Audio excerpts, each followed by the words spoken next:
अस्सलाम वालेकुम स्टूडेंट्स। आज हमारा टॉपिक है बच्चे वो न्यूमेरिकल नंबर 4 है, चैप्टर नंबर 5 क्योंकि गोली का। तो न्यूमेरिकल की स्टेटमेंट पहले रीड आउट कर ले बच्चे। स्टेटमेंट ये है, a uniform semi circular wire Hanks on a rough pad. कि हमारे पास एक यूनिफॉर्म सेमी सर्कुलर वायर है जिसको हमने किसके ऊपर हैंग किया हुआ है, पैड के ऊपर हैंग किया हुआ है। The line joining of its extremities makes an angle 45 degree with x axis. अब जो सेमी सर्कुलर वायर के जो हमारे पास एंड्स हैं उनको बच्चे हम एक्सट्रीमिटीज बोलते हैं। अब उन एंड्स को जब हम आपस में जोड़ेंगे तो हमारे पास क्या आएगा, द लाइन ज्वाइनिंग एक लाइन आएगी और वो लाइन x एक्सिस के साथ कौन सा एंगल बना रही है, 45 degree. If it is just on the point of slipping, अगर वो कहां पे हो, पॉइंट ऑफ स्लिपिंग पे हो, find the coefficient of friction. आपने coefficient of friction find out करना है किन दो चीजों के दरमियान, वायर के दरमियान और पैक के दरमियान। तो यहां पर बच्चे मैंने थोड़ा सा लिख दिया है कि हमारे पास क्या है, consider a uniform circular wire APB। हमने कहा कि फर्स्ट करें जी कि हमारे पास एक यूनिफॉर्म सर्कुलर वायर है जो कि किसकी इक्वल है, APB की, जिसकी लेंथ APB के इक्वल है। Having radius OP is equal to R, और उसका रेडियस किस चीज की इक्वल है, R। And centre at O Hanks on a rough pad, और उसका जो सेंटर है बच्चे वो क्या है, O है, जहां पर रफ पैड को हमने क्या किया हुआ है, हैंग किया हुआ है। The line joining of its extremities make an angle 45 degree with x axis. तो सर्कुलर वायर के जो दोनों एंड्स थे उसको हम एक्सट्रीमिटीज बोलते हैं। उनको जब आपस में ज्वाइन करेंगे तो एक लाइन बनेगी, वो लाइन x एक्सिस के साथ कौन सा एंगल बना रही है बच्चे, 45 degree. And the distance between center of semicircular wire and center of gravity of semicircular wire is OG, and OG is equal to 2R over pi। यहाँ से बच्चे मैं पिक्चर से आपको क्लियर करता हूँ। अभी आपने ये बात यहाँ पे याद रखनी है कि जो सेमीसर्कुलर वायर और centre of gravity of a semicircular, इनका जो बच्चे डिस्टेंस होता है ना वो R base 2R over pi होता है। अब यहाँ पे मैं पिक्चर से आपको क्लियर करता हूँ। सबसे पहली बात ये देखिए कि आपने फाइंड क्या करना है, coefficient of friction find out करना है। कोएफिशिएंट ऑफ फ्रिक्शन क्या होता है, म्यू किस चीज की इक्वल होता है, इसका मतलब हमने ये चीज फाइंड आउट करनी है। और म्यू किस चीज की इक्वल होता है, tan of lambda. Mu is equal to tan lambda किस चीज की इक्वल होता है, sin lambda over cos of lambda. इसका मतलब है ये चीज हमने फाइंड आउट करनी है। ये चीज होती है किसकी इक्वल है, इसके और इसके। अगर इन दोनों में से अगर हम एक चीज फाइंड आउट कर लें, या हम sin लैम्डा फाइंड आउट कर लें या cos लैम्डा फाइंड आउट कर लें, उसकी वैल्यू इसमें पुट करेंगे तो हमारे पास आंसर म्यू आ जाएगा। अब बच्चे हम चलते आगे अपनी पिक्चर की तरफ कि हमारे पास एक सेमी सर्कुलर वायर है। ये बच्चे सेमी सर्कुलर वायर है,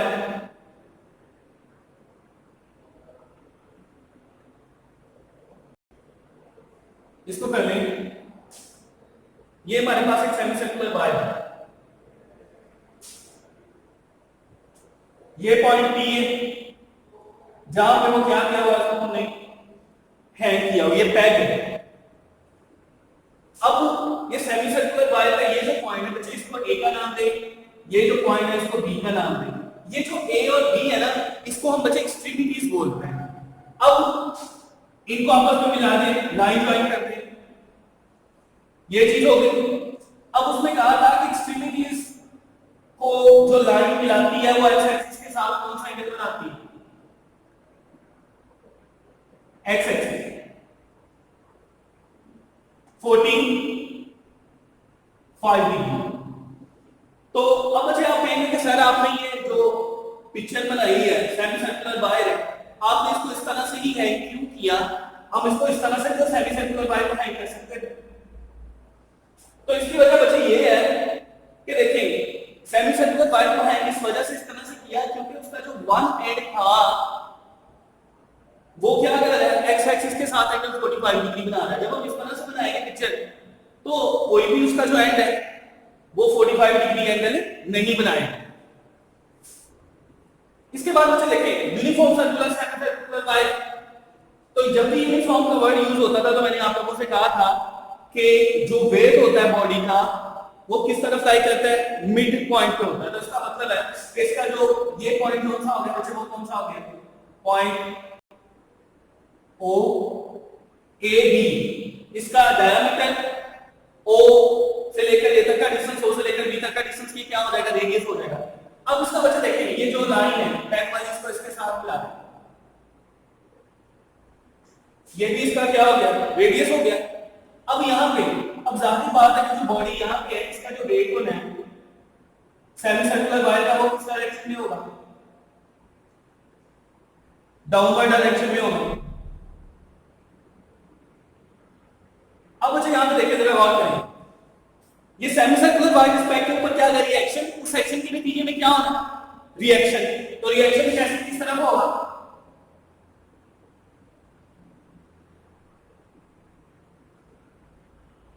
इस डायरेक्शन। अब आप देखिए बच्चे, अब आपने ये देखे कि जो सेमी सर्कुलर वायर है इसका वेट ज्यादा किस तरफ है। अब जाहिर बात है ये पॉइंट नीचे की तरफ है, ये पॉइंट ऊपर की तरफ है। जो ये वायर मूव करेगी किस डायरेक्शन में मूव करेगी, इस डायरेक्शन में मूव करेगी ना, इस डायरेक्शन में मूव करेगी। तो इसका मतलब ये है कि जो फ्रिक्शन की फोर्स होगी वो अपोजिट डायरेक्शन में होगी, यानी जो फ्रिक्शन की फोर्स होगी वो किस डायरेक्शन में होगी, इस डायरेक्शन में। तो फ्रिक्शन की फोर्स बचे इस डायरेक्शन में होगी।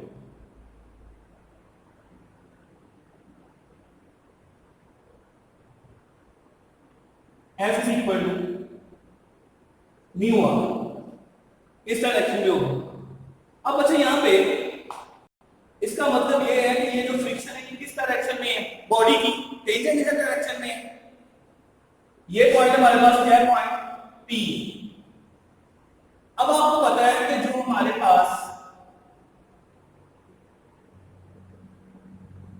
ये नॉर्मल रिएक्शन, नॉर्मल रिएक्शन को आप आर डैश के साथ रिप्रेजेंट करते हैं, आर प्राइम या आर डैश के साथ।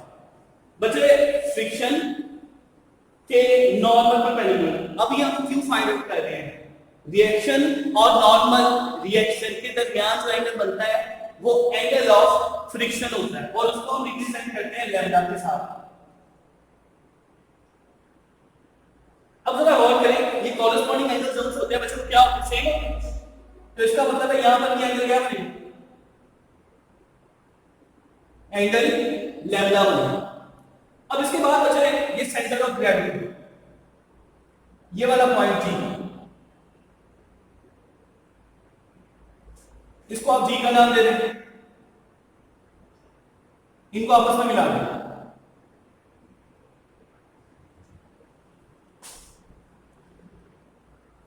इसके बाद बचे आप जरा ये ट्रायंगल की तरफ से, ये जो वायर है जो हमारे पास लाइन है ना बच्चे, सेंटर ऑफ ग्रेविटी, जो सेंटर ऑफ ग्रेविटी को और centre of semi circular wire को मिला रही है वो परपेंडिकुलर होती है किसके, इस डायमीटर।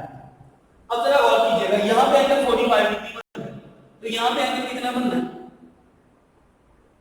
90 डिग्री का। 90 डिग्री 45 डिग्री, तो यहां पर भी एंगल कितना बनेगा, 45 डिग्री का। अब कोरेस्पॉन्डिंग एंगल्स क्या होते हैं, सेम होते हैं, तो यहां पर भी एंगल कितना बनेगा, 45 डिग्री का। अब यहां पे एंगल कौन सा बना है, ये आपस में परपेंडिकुलर है, तो एंगल यहां पे 90 डिग्री का। सिमिलरली ये भी सिचुएशन नहीं आ रही, 45 डिग्री 90 डिग्री, तो ये भी कितना होगा, 45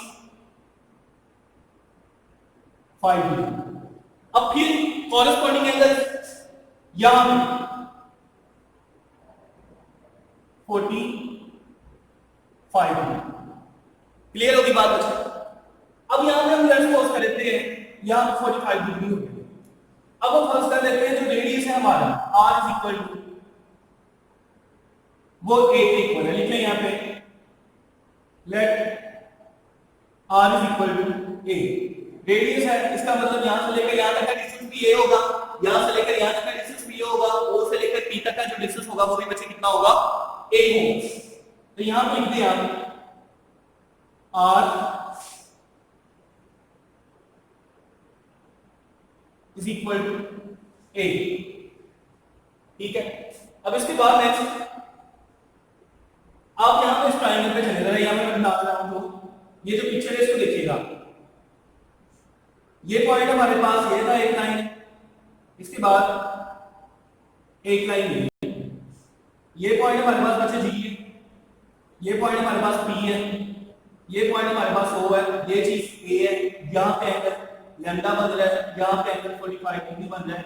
ये की सिचुएशन पी जी ओ और इस पॉइंट को इक्वल आंसर है, यही पॉइंट, इसको सेपरेट लिखें, आपको समझाने के लिए सिर्फ मैंने सेपरेट लिखा। अब जरा गौर करें, यहां पे 45 डिग्री बन रहा है, ये चीज हमने फाइंड आउट करनी है, जिसको मैंने डॉटेड लगाया है वो चीज हमने फाइंड आउट करनी है। तो टोटल यहां से लेकर यहां तक कितना होता है 180, तो ये चीज कितना हो जाएगा 180 माइनस 45 इज इक्वल टू 135, और वो किस चीज के इक्वल है, यानी कि जी पे जो एंगल बन रहा है वो कितना एंगल बन रहा है 185 डिग्री। अब इसके बाद बचे, इसका मतलब ये हो गया बच्चे कि जो जी है, जी पर एंगल बन रहा है वो कितना डिग्री बन रहा है 135 डिग्री, ठीक है। इसको थोड़ा सा हाईलाइट कर लेंगे कि जो जी पे एंगल बन रहा है वो कितने डिग्री बन रहा है 135 डिग्री बन रहा है। अब हमने क्या करना है, अब आप देखिए मैंने आपसे क्या कहा था, हमने ये चीज फाइंड आउट करनी है और ये चीज किस चीज की इक्वल होती है tan लैम्डा के, और tan लैम्डा किस चीज की इक्वल होता है sin lambda over cos of lambda. तो मैंने आपसे कहा था कि अगर हम sin लैम्डा फाइंड आउट कर लें या cos लैम्डा फाइंड आउट कर लें तो इसकी वैल्यू हम फाइंड आउट कर सकते हैं। तो यहां पे मैं लिखने लगा हूं यूजिंग लॉ ऑफ साइन। ये क्यों यूज करना पड़ रहा है, इसकी वजह क्या है, वो इस पे मैंने आपको क्लियर कर दिया है कि ये चीज इस चीज की इक्वल होती है और ये चीज sin लैम्डा और cos लैम्डा। यहां से मैं लॉ ऑफ साइन को यूज करते हुए sin लैम्डा की वैल्यू निकालूंगा, sin लैम्डा की वैल्यू यहां पे पुट करूंगा, cos लैम्डा की वैल्यू खुद निकाल सकते हैं, दोनों को डिवाइड करेंगे, आंसर हमारे पास न्यू आ जाएगा। तो बच्चे लॉ ऑफ साइन सबसे पहले देखिए होता है, लॉ ऑफ साइन होता है a over sin alpha is equal to b over sin beta is equal to c over sin gamma. अब ये एप्लीकेबल कैसे है, इसको अप्लाई कैसे करते हैं, तो इसको अप्लाई करने का मतलब ये है कि ये देखिए ये हमारे पास पॉइंट ए, पॉइंट बी है, पॉइंट सी, ए के सामने स्मॉल ए, बी के सामने स्मॉल बी और सी के सामने स्मॉल सी। ए पे जो एंगल बन रहा होगा वो अल्फा होगा, बी पे जो एंगल बन रहा होगा वो बीटा, और सी पे जो एंगल बन रहा होगा वो एंगल गामा होगा।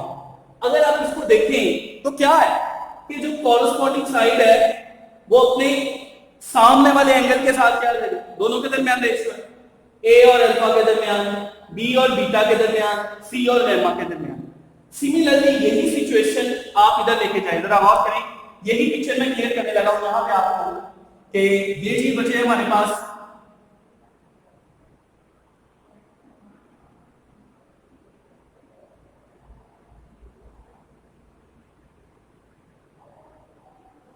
ये पॉइंट ओवर, यहां पे एंगल कितना बन रहा था 45 डिग्री, ये वाला एंगल कितना है जी, और जी किस चीज की इक्वल था 135 डिग्री। ये पॉइंट हमारे पास क्या है, ये पॉइंट जी है, ये जी पॉइंट है बच्चे, और जी पर एंगल कितना बन रहा है 135 डिग्री। ये पॉइंट कौन सा है पी, ओ से लेकर पी तक का जो डिस्टेंस था वो हमारे पास रेडियस था, और रेडियस को हमने किस चीज की इक्वल किया और ए के ऊपर, इन दोनों के दरमियान एंगल कौन सा बन रहा लैम्डा। इसके ऊपर ये चीज अप्लाई करें। अब जरा गौर से देखिएगा, गौर से समझिएगा। अब जरा क्या करना है कि जो साइड होगी वो ऊपर आएगी और उसके सामने वाला एंगल जो होगा वो नीचे आएगा। जरा गौर करें, ओ जी ये साइड है, ओ जी के सामने वाला एंगल लैम्डा, ओ जी ऊपर, उसके सामने वाला जो लैम्डा जो एंगल होगा वो नीचे, साइन ऑफ लैम्डा। सिमिलरली ए के सामने, ए साइड है, उसके सामने एंगल कौन सा बन रहा है ये वाला, तो वो कितना एंगल बन रहा है 135 डिग्री का। तो यहां पे आप लिखें a ओवर sin 135 डिग्री। अब आप कहेंगे कि सर आपने ये साइड क्यों नहीं ली, तो ये बच्चे हमने इस वजह से नहीं ली क्योंकि हमें साइन लैम्डा चाहिए था, तो साइन लैम्डा हमने फाइंड आउट यहां से हो सकता है इसलिए हमने वो साइड नहीं ली। अब यहां से देखो ओजी का आंसर कितना था आपके पास, ओजी हमारे पास था 2r/π और r किस चीज की इक्वल था, a के, OG is equal to 2a/π, तो ये चीज हो गई 2a/π sin lambda is equal to a sin 135, a के साथ a बच्चे कटिंग हो गया। इसके बाद बच्चे यहां से a के साथ a हमारे पास कटिंग हो गया, रिमेनिंग हमारे पास यहां पे क्या बच गया 2, तो ये चीज क्या हो जाएगी 2/π sin 135 का डिवाइड हो रहा है जाके क्या होगा, वही क्या आता है sin 135 डिग्री, ये डिवाइड हो रहा है जाके वही डिवाइड होगा sin ऑफ लैम्डा 2/π, इसकी वैल्यू बच्चे होती है 1/2 sin ऑफ लैम्डा। इनको सॉल्व करेंगे तो sin लैम्डा का आंसर आएगा हमारे पास √2/π। अब म्यू किस चीज की इक्वल है, sin lambda over cos lambda, तो sin लैम्डा तो वैसे का वैसे ही रहा, cos लैम्डा किस चीज की इक्वल होता है 1 minus sin square lambda, sin lambda का यहां पे जो वैल्यू है वो पुट कर देंगे, is equal to √2/π over 1 minus √2/π इसका 4%। अब बच्चों जब आप इसको सॉल्व करेंगे तो आपके पास आंसर आएगा √2/π² माइनस 2, और इसको जब आप यहां पे वैल्यू पुट करें पाई इज इक्वल टू, यहां पे मैं लिख देता हूं पाई इज इक्वल टू 3.142, तो आप इसका आंसर निकाल सकते हैं 0.504।